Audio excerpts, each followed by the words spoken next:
제7회 기출 경향 문제 함께 살펴보도록 하겠습니다.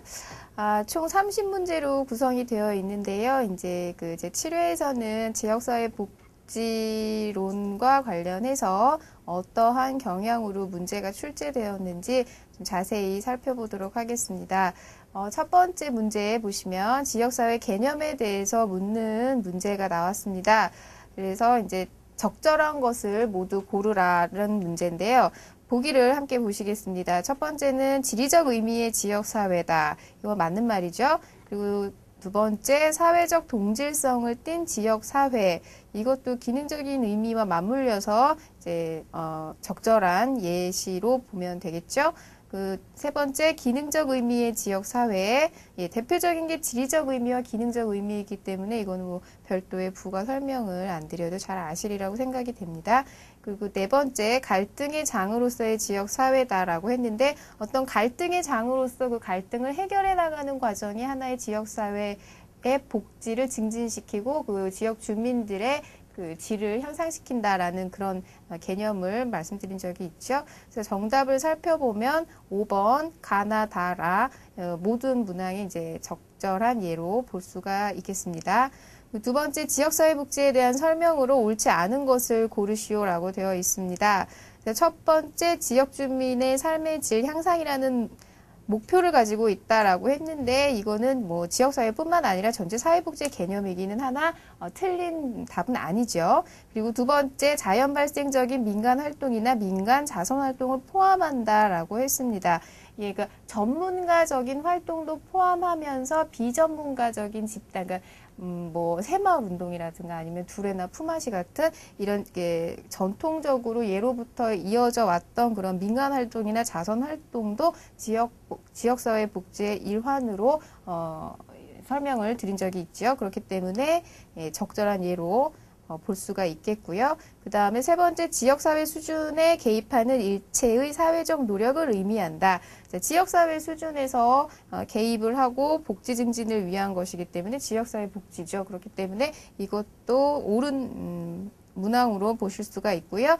네 번째, 지역사회는 사회복지만의 고유 영역이다라고 했는데 지역사회복지는 사회복지만의 고유 영역은 아닙니다. 그렇기 때문에 이게 정답이 될 것 같고요. 다섯 번째, 아동, 청소년, 노인 등 대상층 중심의 복지활동보다 지역성이 뚜렷하다는 점에서 차별성이 있다라고 했습니다. 지역성이 뚜렷하다라는 것도 이제 지역사회 복지의 하나의 그 특징적인 것으로 규정할 수가 있기 때문에 이것도 옳은 예로 볼 수가 있겠죠. 그래서 정답은 4번이 되겠습니다. 그리고 3번, 영국의 지역사회복지 역사에 대한 설명 중 옳은 곳을 고르시오라고 했는데 자, 보시면 4번이 정답이죠. 4번. 로스만이 지역사회개발, 사회계획, 사회행동 요 세 가지의 모델을 제시하였는데 이게 이제 1960년대에 제시가 된 모델이고 이것은 지역사회 복지의 기본적인 모델로서 꼭 알고 계셔야 되는 것이기 때문에 이제 정답은 4번이 되겠습니다. 4번, 우리나라 지역사회복지의 역사에 대한 설명을 묻고 있습니다. 첫 번째, 새마을 운동에서 민간 주도의 지역사회 행동이다라고 했는데 이거는 지역사회 개발의 일환이죠. 새마을 운동은 그렇기 때문에 민간 주도의 지역사회 행동이다라고 보기는 어렵고요. 그 다음 두 번째, 외국 민간 원조단체 한국연합회는 전문화된 사회복지 사업을 소개했다라고 했는데 이것은 맞습니다. 그래서 그리고 이제 잠시 후에 좀 세부적으로 설명을 드리도록 하고요. 세 번째, 재가복지 서비스는 생활시설의 활성화가 아니라 탈시설화의 활성화를 가지고 왔지요. 그러니까 생활시설에서의 어떤 여러 가지 폐해와 문제점들의 반발로서 탈시설화라는 어떤 새로운 흐름을 가지고 왔고, 이 탈시설화는 그 대상자들, 그 클라이언트들을 지역사회 안에서 적절하게 보호하는 그런 재가복지 서비스의 발전을 가지고 왔습니다. 그래서 3번도 옳은 예로 볼 수가 있죠. 네 번째, 사회복지기관 평가를 보시면 기관 운영의 예산의 삭감을 위해서 사회복지기관을 평가를 하는 게 아니라 어떤 프로그램의 운영이라든가 효과성, 또 책임성을 강화하기 위해서 사회복지기관들을 평가하는 것이죠.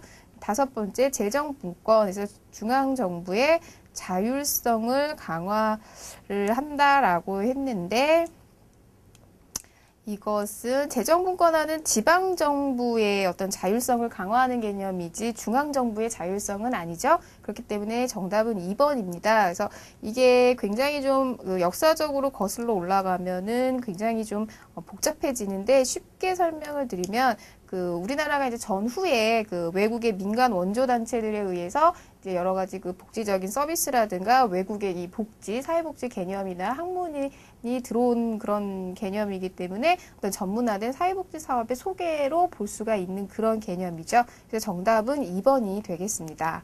5번 문제 함께 보시겠습니다. 5번, 지역사회복지 실천의 원칙으로 적절한 것은 그랬죠? 보기를 같이 보시면 개별화의 원칙을 준수한다. 지역 주민의 욕구를 우선적으로 고려한다.